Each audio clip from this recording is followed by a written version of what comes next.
than to be a pope. More important to be a child of God than to be a bishop. More important to be a child of God than to be a priest or a deacon. That is what is most important of all. Kung pagdudulaan po ninyo yun, makikita ninyo, simple lang, isipin ninyo.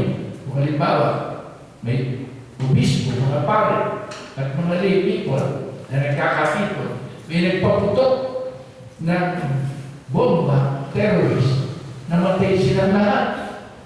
At yung bishop with his mitre happened to be, unfortunately, in the state of sin. No? Together with his secretary. Also, they were in the state of sin. And the lay people were in the state of grace. Pag namatay sila, saan mapupunta ang obispo at yung pare? Sa impyerno. Saan mapupunta yung mga lay people? Sa langit. Who has the greater dignity? The one in heaven or the one in hell? Di ba? So makikita rin doon that what is most important is Christian faith. Na-realize siya ng mga early Christians. Kanya yung letter ng 1 John, sabi niya sa 1 John chapter 3, Beloved, behold what manner of love the Father has bestowed upon us, that we should be called children of God. And that is what we are. Beloved, we are already the children of God. At yan din po ang nagpa-explain kay St. Leo the Great in the Christmas homily. Acknowledge your dignity of Christian. Kanya we will look at that dignity now. Ano po? Sapagkat yan ang dignity that we share with the lay people. And that dignity, according to Pope John Paul II, and the newness which it brings, is the basis of our Christian greatness. That dignity and goodness is the basis of our Christian greatness. Let's look. Tingnan po natin ang dignity. First, where lies the dignity? What is the basis? First of all, the basis is the humanity of every Christian. Natural lang po yun. No? Si Father John Mackenzie, dun sa kanyang book, I think it's a classic, The Two-Edged Sword. Napakagaling po yun. Kahit ngayon, pwede nyo basahin profitably. Sabi na, you look at Israel, it was a sort of a parang oddity in the Middle East of those times. Kasi po, yung mga bayan surrounding Israel, Mesopotamia, Babylon, Assyria, Egypt, at ang mga yan, very much advanced. Kumbaga sa kanil, yun ang mga developed nations. Ang Israel was from the underdeveloped nation. Pero nakakagulat, this underdeveloped nation had a concept of God and of human beings that was unequal in the whole of the Middle East of that time. At lalo na ang conception of the human person. Alam niyo naman, pag binabasa natin ang Genesis, kung paano napaka-great ang human being. Last to be created, created in the image and likeness of God. Siya naman sinasabing gano'n. At pagkatapos, bibigyan ng Diyos ng commission to rule over the rest of visible creation. To rule it and to take care of it. To make it fruitful. Yan po ang kanyang pupagis ko ni.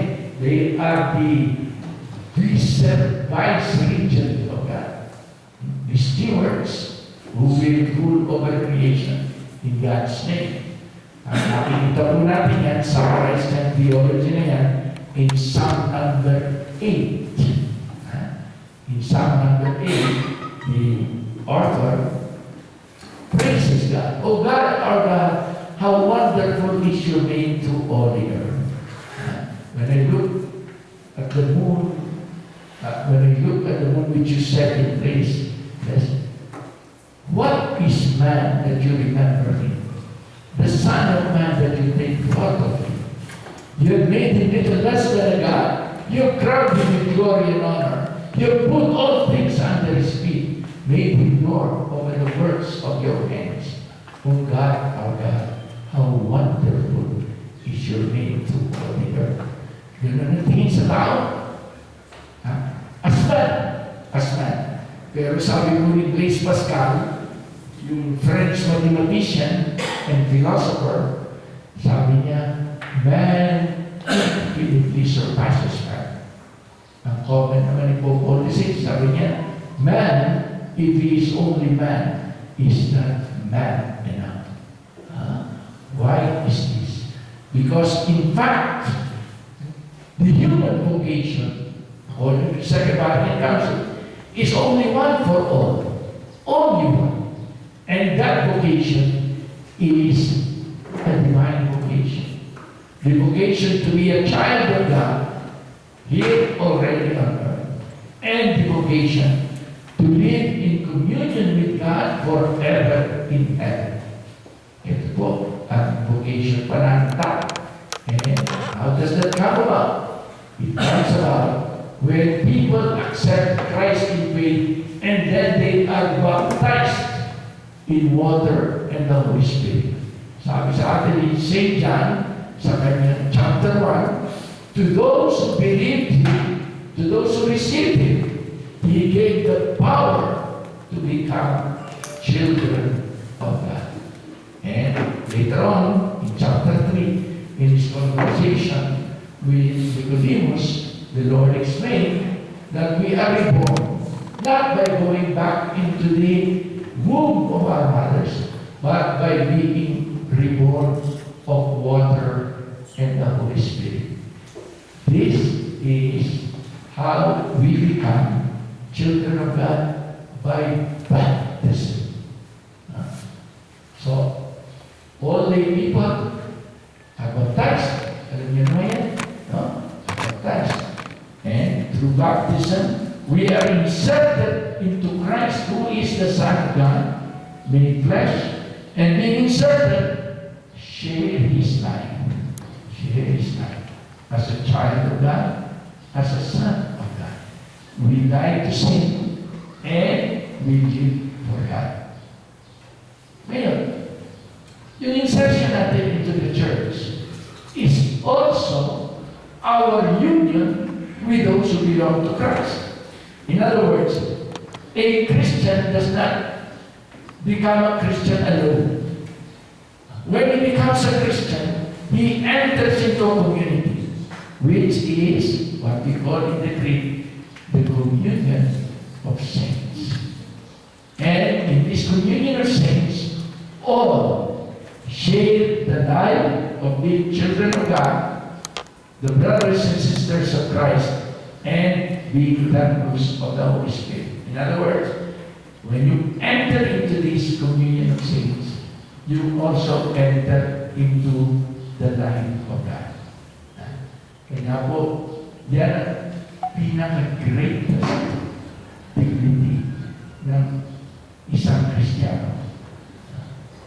Si St. Matthew po, you look at chapter 18 of St. Matthew, he drives home the greatest of the dignity of ordinary Christians. Hindi po ito yung mga apostles, hindi rin po yung close-in disciples. Nung nagtatanungan sila, which is the greatest in the kingdom of heaven? Ang ginawa ng Panginoon, kumuha ng bata, at sabi niya, unless you change and become like little children, you shall not enter the kingdom of God. Okay? He who humbles himself like this little child, sabi niya, is the greatest in the kingdom of heaven. And then, he adds these very positive words for us Mahirap natin intindihin. Pero, para sa mga disciples, madali. Sabi niya sa kanila, see that you do not despise any of these little ones, because their angels always see the face of my Father in heaven. Specifically, ano connection? Don't despise them, because their angels always see the face of my Father. Alam nyo, babasahin yung book of Esther. Ang custom sa kingdoms sa Middle East, ganito, you cannot just enter the presence of the king. At tandaan nyo, yung sabi ni Mordecai kay Esther, go to the king, plead for your people. Sabi niya, yeah, the king is not calling. Huh? King is not calling. If I appear there and go, I will be killed. Sabi ni Mordecai sa kanya, bahala ka. And if you do not want to risk it, bahala ka sa Diyos. So, Esther, they do that. Bawal yun eh. No? Only yung mga bishops ang natutuon sa court of the king. At kapag ka sinasabi, ikaw ay nakakakita, you see the king every day, bishop ka talaga. No? Ganun din naman ngayon, by the way, when Cardinal Ratzinger was Secretary of State, he was the last man that the Pope would see every day. Every day. Yun ang pinakamalapit sa mapa, no? Ang mga nandun sa inner court. Inner court. Yun. So what the Lord is saying is this. Okay, kung yung mamalitin ang isa sa mga maliit na ito, sapagkat ang kanilang mga angels, mga guardia nila, ay mga VIP ng Diyos. Kung ang mga guardia, VIP ng Diyos, di lalo VIP ito minamatay. Di ba? Imagine, kung ako, ang bantay ko ay mga general at mga senador. Sasabihin siguro ninyo, big shot si Bishop Akal. Ang mga alalay niya, mga senador at mga general. Yung sabi ng Panginoon, ang mga guardia nito na pinagbabantay ko sa kanila, mga big shots yan. They belong to my inner court. They always see the face of my Father in heaven. Make sure you do not despise any of them. So, ganyan po. And dignity. Ngayon, kasama ng dignity ay yung vocation and mission. Ano po vocation ng lady? Very simple ang vocation ng lady. It is to be holy. To be holy. At ang holiness, sabi nga ni Cardinal Tagle, is real. At alam nyo, kanya ang vocation ng lady is to be holy. Sapagkat, lay people, when they are baptized, are inserted into Christ, whom we describe as who alone is holy. Pag dinadasal natin ang glory, He alone, and we are inserted into Christ. Second, when we are baptized, we are joined to the communion of saints. Communion of saints. The communion of those who have been holy. And being inserted into Christ and into the communion of saints, we are joined to the life of the Trinity, who is the thrice holy, holy, holy, holy Lord, God of hosts. Kaya po, before a Christian even tries to be holy, he is already made holy. And that is why he should strive for holiness. Sabi nga ni St. Peter, be holy in everything that you do. Kasi, kung hayop ka, magpakahayop ka. Kung tao ka, magpakatao ka. Kung Kristiyano ka, magpaka-Kristiyano ka. Which means to say, kung nabubuhay ka sa buhay ni Kristo, mabuhay ka ng buhay ni Kristo, which is the life of holiness. Kaya yun po ang Christian vocation. The Christian is called to holiness because he has already been made holy by baptism. And by the confirmation, of course, and by Holy Communion. I mean, for Christian initiation. So, we're all called to holiness because ngayon, ang balang po, yung mga please, when we are explaining to lay people, make sure that you explain the difference between being pious or religious and being holy. You are pious or religious when you perform religious acts. Religious acts.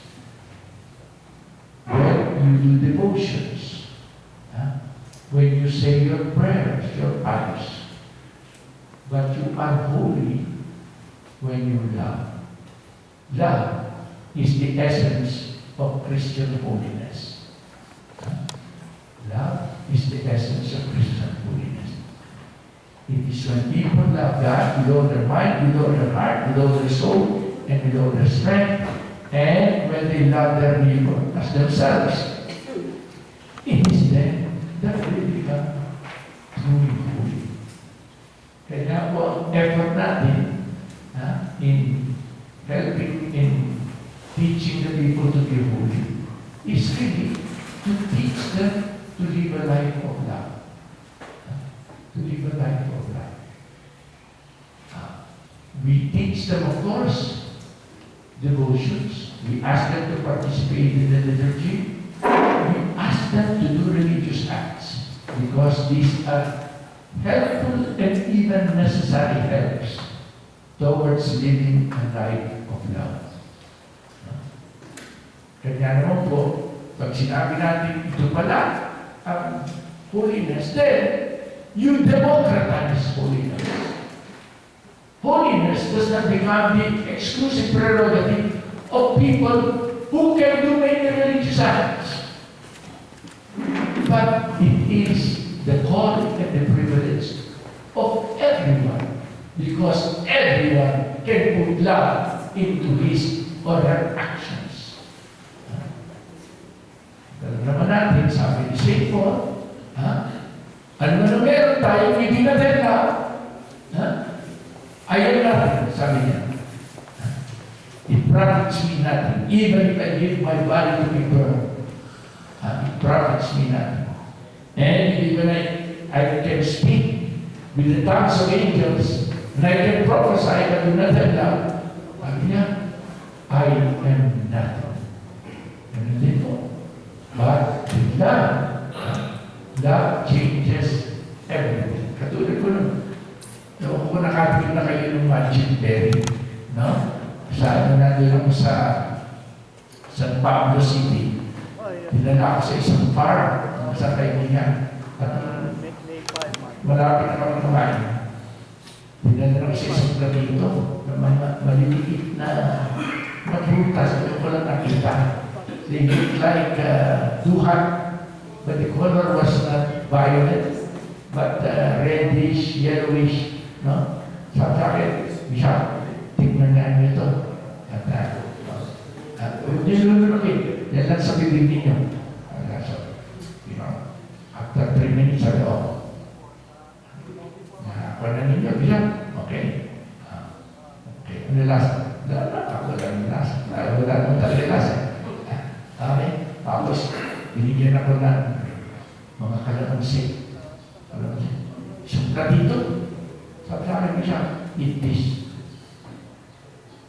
Asin niya ako. Hindi, eat this. Napilit ako. Pagkain ka na kalamansi, ang tamis. Ang tamis. Ha? At minsan sinubukan ko, yung magic berry na yun. Ha? Pagkatapos iba sa bibig ko, uminom ako ng suka, ang tamis. Pagka kumain ka ng magic berry, lahat tumatamis. Lahat tumatamis. Nagpatubaw ko sa kaloka, pero hindi na mungan. Hindi ka lang. Kaya ba tayo?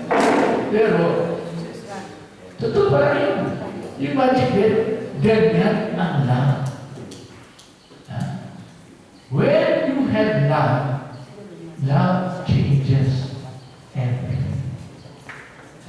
Without love, no, our actions are worth nothing for eternal life. With love, even the least action. Ito sabi ni John of the Cross. Sabi niya, the least act of pure love is worth more than all good actions in the world.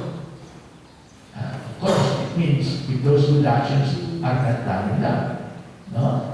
But the least act of pure love is worth more than all good actions in the world.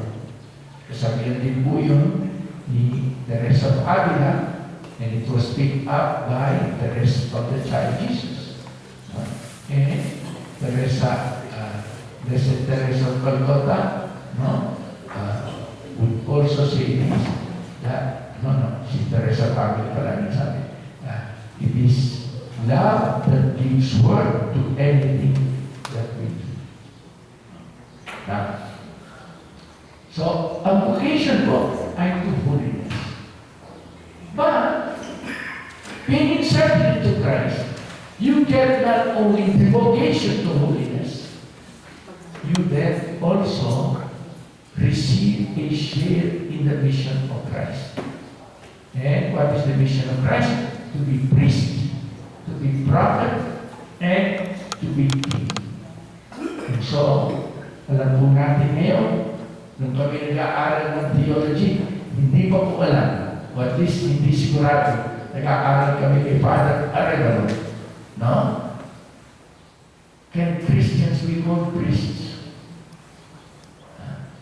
Now, the Second Vatican Council, following upon 1 Peter, following upon the book of Revelation says, yes, all Christians share in the priesthood of Christ.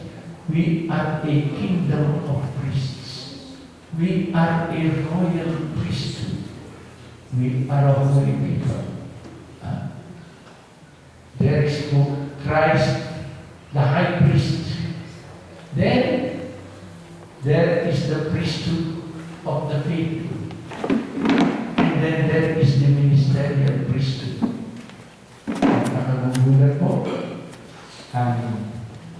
sabi sa atin ng Catechism of the Catholic Church, at sinasabi sa atin ng Pastores Davao Bobis, even before that, ang sabi ng Pastores Davao Bobis, the ministerial priesthood is meant to help the people actualize their baptismal priesthood.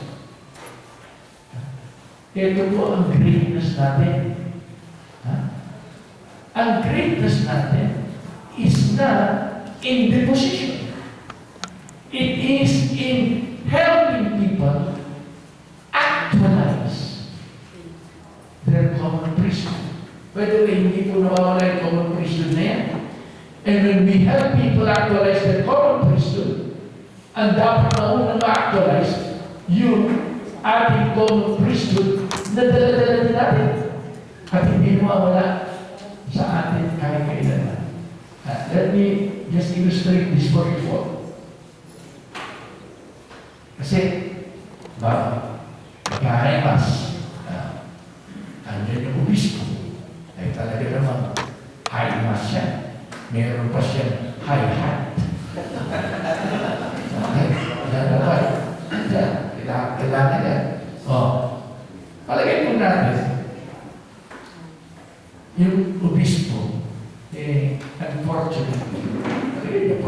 reason or other, has fallen into sin. Okay? So, nagnisan. Kung todo kanta, napakagaling pa ng buwan. Master of ceremonies, napaka-elegante ng kilos. At ang pagkanta naman ng obispo, flawless. Okay. Ngayon, nag-o-offer siya. And he offers in such a way that he really does help the people. No? Participate consciously, actively, and fully sa laman sa Diyos. Pero, internally, siya mismo ay hindi nagre-repent na kanyang kasalanan. Pwede po mangyari. Galing-galing ng pag-uusap at yung tao nadadala sa kanilang delusyon. Okay? So, ang nangyari, natulungan yung mga tao na ma-actualize sa kanilang priesthood. Siya, using his ministerial priesthood, is not able to actualize his baptismal priesthood. He's not able to actualize it. Di ba? Kailangan,